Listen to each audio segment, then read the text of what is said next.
33 milhões de evangélicos. E eu trago aqui a fala desses líderes. Nós não mais ficaremos calados, deputado Jorge. Não entre mais nas nossas igrejas. Não invada mais os nossos templos. Não zombe da nossa fé. O tema que me traz hoje nessa tribuna, nessa tarde, é um comentário infeliz, deputado Yolanda, desrespeitoso e revanchista do comentarista da Globo News, jornalista Otávio Guedes, por ocasião da eleição dos conselheiros tutelares no Brasil, eleição de conselho tutelar. Há vários anos essas eleições ocorrem em todo o Brasil e em nenhum momento a grande imprensa teceu críticas ao perfil dos eleitos e não há qualquer comentário desse jornalista sobre esse tema. Não há registro do senhor jornalista Otávio Guedes criticando a eleição de ateus, de marxistas, de agnósticos, de simpatizantes das religiões de matriz africana ou de militantes da pauta identitária. Não há e não deveria haver mesmo não. Ocorre que nas eleições do último final de semana, os conservadores decidiram disputar o pleito, que é legítimo, democrático, justo e honesto. E esse direito deve ser respeitado para todos, inclusive os anteriormente aqui que eu citei. É direito, é livre. O cidadão é livre para concorrer às eleições. Entretanto, sob o desgastado discurso de laicidade do Estado, mais uma vez, deputado Yolanda, o ódio contra o cristianismo foi verbalizado. E isso precisa acabar de uma vez por todas nessa nação. O senhor Otávio afirmou que as eleições para conselho tutelar representam um embate entre o Estado laico e o Estado religioso.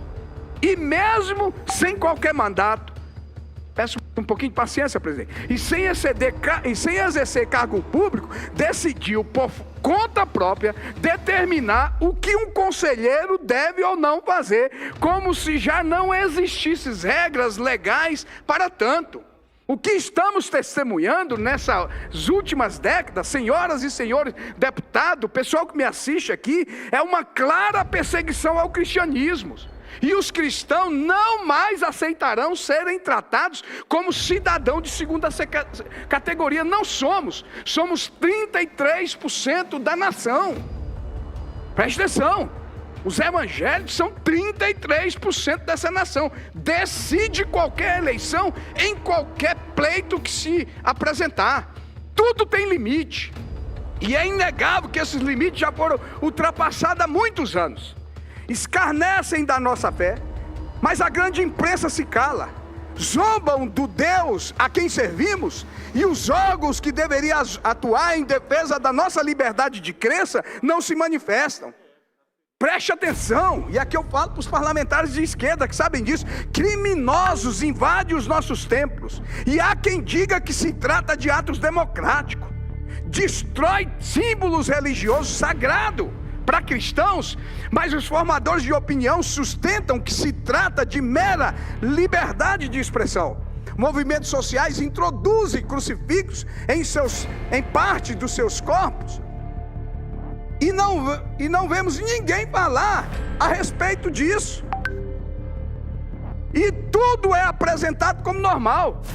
E os mesmos que agora criticam o cristianismo defendem que esses absurdos nada mais são do que o exercício da liberdade individuais. Mas se um cristão defender seus filhos, aí sim é um absurdo que se impedimos a sexualização das nossas crianças, somos inclusive tratados como defensores do discurso de ódio. Se protegemos nossas famílias, somos fascistas. Se lutamos para ocupar espaços decisórios, imediatamente somos taxados de teocráticos. Isso precisa acabar.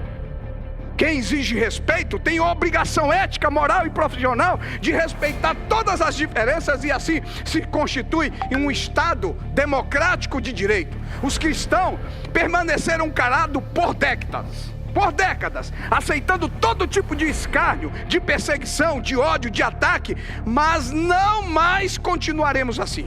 Eu trago aqui neste momento uma palavra da liderança religiosa do Brasil. Eu represento aqui o maior líder religioso evangélico desta nação. Represento nessa casa a figura do bispo primaz, Dr. Manuel Ferreira, presidente mundial das Assembleias de Deus do de Madureira, o maior líder vivo desta nação. Para que vocês tenham noção do que significa a figura do Dr. Manuel Ferreira, tal como o pastor José Wellington, assim como os católicos têm seu líder máximo, o Papa, nós temos o bispo Manuel Ferreira no segmento religioso. 33 milhões de evangélicos. E eu trago aqui a fala desses líderes. Nós não mais ficaremos calados, deputado Jorge. Não entre mais nas nossas igrejas. Não invada mais os nossos templos. Não zombe da nossa fé. Porque agora nós temos mandato. A Frente Parlamentar Evangélica do Congresso Nacional, 126 parlamentares. Nós não mais ficaremos calados. Aqui nessa casa são 7. Nós nos levantaremos com a defesa da família, da fé, da religião e do Estado laico, como eles dizem. Só quando eles dizem o Estado laico, eles dizem para nos atacar, não para se defender. Quero dizer, laico é o Estado. Estado é laico. As pessoas não. Todo mundo tem religião, ateu, agnóstico, evangélico, católico, espírita. As pessoas têm religião e têm direito, sob a liberdade religiosa, de se manifestar. E nós iremos nos manifestar. Nós somos cidadão de primeira categoria, de primeira classe, tal como todos, e exigimos ser assim. O mundo ocidental só é livre, senhores, por causa do cristianismo. Eu vou repetir, preste atenção. O mundo ocidental só é livre por conta do cristianismo. E muitos desses movimentos sociais que atualmente nos odeiam, só pode fazê-lo porque ao longo da história, milhões de cristãos perderam a sua vida em prol dessa chamada liberdade. Senhores, a democracia ela não pertence a um espectro político, ela não pertence a um partido político. A democracia não existe apenas quando agrada a vontade e os caprichos de quem quer que seja. A democracia é o fundamento dos fundamentos da república. Portanto, ou existe e é respeitada por todos, ou ela não existe. Já finalizo, presidente, peço a vossa bondade. Estado laico, senhor jornalista, não é Estado ateu.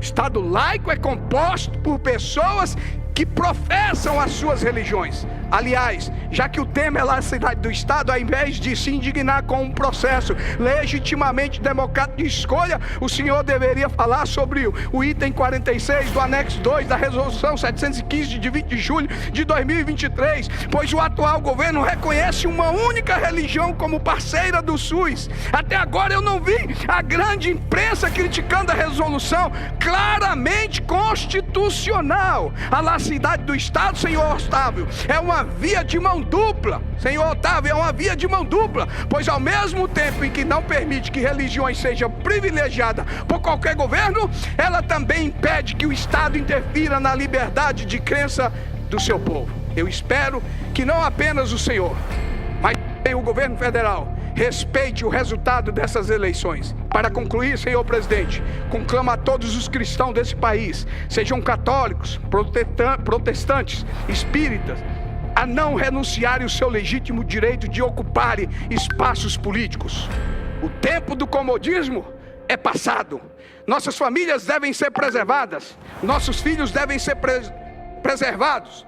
Somos nós os responsáveis pelo tipo de sociedade em que as próximas gerações viverão. E, portanto, vamos defender os nossos valores. Vamos exigir todas as vezes respeito à nossa liberdade de crença. E vamos resistir a esses ataques gratuitos, os quais em nada contribuem com a verdadeira democracia. E para viver a democracia, 70% dos conselheiros eleitos nesta nação são de movimentos cristãos e conservadores. É um recado.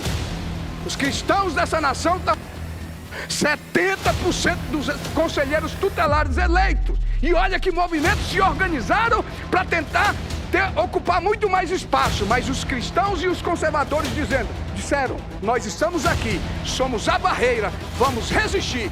Nos respeite. E peço isso em nome de Jesus. Obrigado, presidente.